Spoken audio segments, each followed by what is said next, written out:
Welcome back today match prediction and highlight. তো কেমন আছো তোমরা?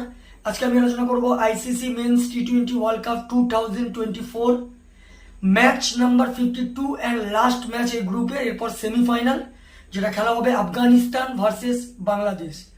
Very very important match for Afghanistan. এর কারণ হচ্ছে এখন যে সময় আমি ভিডিও করছি সেই সময় অস্ট্রেলিয়া ভার্সেস ইন্ডিয়া রানিং খেলা চলছে। ইন্ডিয়ার পজিশন যথেষ্ট ভালো, আর অস্ট্রেলিয়া যদি এই ম্যাচ হেরে যায় কালকের আফগানিস্তানকে বাংলাদেশের সঙ্গে জিততে হবে। যদি জিতে যায় তাহলে আফগানিস্তান কোয়ালিফাই করে যেতে পারে। তো যাই হোক, আফগানিস্তান ভার্সেস বাংলাদেশ যেটা খেলা হবে কাল, যদি আমি ডেট বলি 25 জুন 2024 ইন্ডিয়ান টাইমে সকাল 6টা AM খেলা। আর যদি ওয়েস্ট ইন্ডিজের লোকাল টাইম দেখি, ওয়েস্ট ইন্ডিজের লোকাল টাইমে রাত 8:30 PM খেলা হবে Kingstown Saint Vincent Arnos Vale ground. তো কিংস্টাউন সেন্ট ভিনসেন্টে খেলা। তো প্রথমে আলোচনা করবো সেন্ট ভিনসেন্টের ওয়েদার কন্ডিশন নিয়ে। ওয়েদার যদি দেখি, রেন আছে ডিউরিং ম্যাচে। তো এই রেন অস্ট্রেলিয়ার পক্ষে খুবই খারাপ হবে, কারণ যদি রেনে এক পয়েন্ট হয়ে যায় আর অস্ট্রেলিয়া যদি আজ হেরে যায় তাহলে অস্ট্রেলিয়া ডিসকোয়ালিফাই হয়ে যাবে, তখন কোয়ালিফাই করে যাবে সেমিফাইনালে ফার্স্ট টাইম আফগানিস্তান। তো রেন একটা হতে পারে, এই রেনের কম ওভারেও খেলা হতে পারে, ফুল 20 ওভারও খেলা হতে হবে, অ্যাবান্ডনের চান্স বেশি। আর এই সময় 28 ডিগ্রি প্রায় 27 ডিগ্রি সেলসিয়াস আছে। পিচ যদি আমি ক্যালকুলেশন করি তো এখানে একটাই কথা বলবো, টসে জিতে ফার্স্ট ব্যাট করা উচিত। ফ্রেশ ওয়েদার যদি থাকে, যদি ফুল 20 ওভার খেলা হয় তো টসে জিতে ব্যাট করা উচিত, কারণ 150 160 এখানে গুড টোটাল, ডিফেন্ডেবল টোটাল।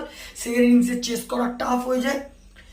আফগানিস্তানে যদি আমি প্রেডিক্টেড 11 দেখি, রহমানুল্লাহ গুরবাজ উইকেট কিপার, ইব্রাহিম জদরান, আজমাতুল্লাহ উমারজাই, করিম জানাত, রাশিদ খান ক্যাপ্টেন, মোহাম্মদ নবী, গুলবদিন নায়েক, এন কারোটে, নূর আহমেদ, নামিনুল হক, ফাজাল হক, ফারুকি। বাংলাদেশের যদি আমি প্রেডিক্টেড 11 দেখি, তানজিন হাসান, লিটন দাস উইকেট কিপার, নাজমুল হোসেন শান্ত ক্যাপ্টেন, তৌহিদ হৃদয়, সাকিবুল হাসান, মাহমুদুল্লাহ, জাকির আলী, রিশাদ হোসেন, মেহেদি হাসান, তানজিন হাসান, সাকিব, মুস্তাফিজুর রহমান। তো দুটো টিমের আমি প্রেডিক্টেড 11 বা প্রবাবল 11 বলেই দিলাম। লাস্ট ম্যাচ যদি দেখি, আফগানিস্তান লাস্ট ম্যাচ উইন হয়ে আছে অস্ট্রেলিয়ার কাছে। তো আফগানিস্তানের লাস্ট ম্যাচ সব থেকে high score Rahmanullah Gurbaz 60 run. আর যদি বোলিং পারফর্ম দেখি, সব থেকে উইকেট টেকার ইকোনমিক বল করে গুলবদিন নায়েক, 20 রান দিয়ে 4 উইকেট নেয়। বাংলাদেশের যদি লাস্ট ম্যাচ দেখি, বাংলাদেশ লাস্ট ম্যাচ লস্ট হয়ে আছে ইন্ডিয়ার কাছে। বাংলাদেশের লাস্ট ম্যাচ সব থেকে হাই স্কোর নাজমুল হোসেন শান্ত 40 রান। আর যদি বোলিং পারফর্ম দেখি, সব থেকে উইকেট টেকার ইকোনমিক বল করে তানজিন হাসান সাকিব, 32 রান দিয়ে 2 উইকেট নেয়। তো যাই হোক, আফগানিস্তান ভার্সেস বাংলাদেশ দুটো টিম যদি এখানে পার্সেন্টেজ ক্যালকুলেশন করা হয়, টিম হিসাবে আমি 60% আফগানিস্তানকে দেবো, 40% আমি বাংলাদেশকে দেবো। তো এখানে বাংলাদেশের কোনো খেলা হারজিত জাস্ট একটা প্রেস্টিজ ম্যাচ হতে পারে, কারণ বাংলাদেশ এলিমিনেটেড হয়ে গেছে টুর্নামেন্ট থেকে বাইরে। তো এখানে আমার প্রেডিকশন কালকে match winner Afghanistan, win this game. Afghanistan এই ম্যাচ জিতবে।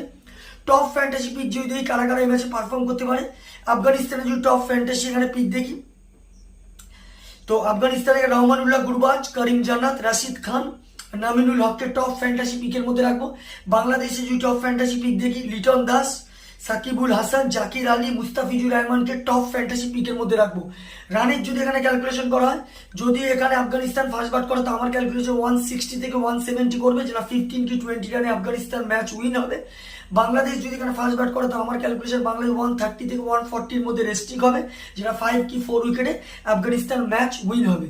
তো ভিডিওটি ভালো লাগলে লাইক করো, শেয়ার করো, কমেন্ট করো আর সাবস্ক্রাইব করো। বাই।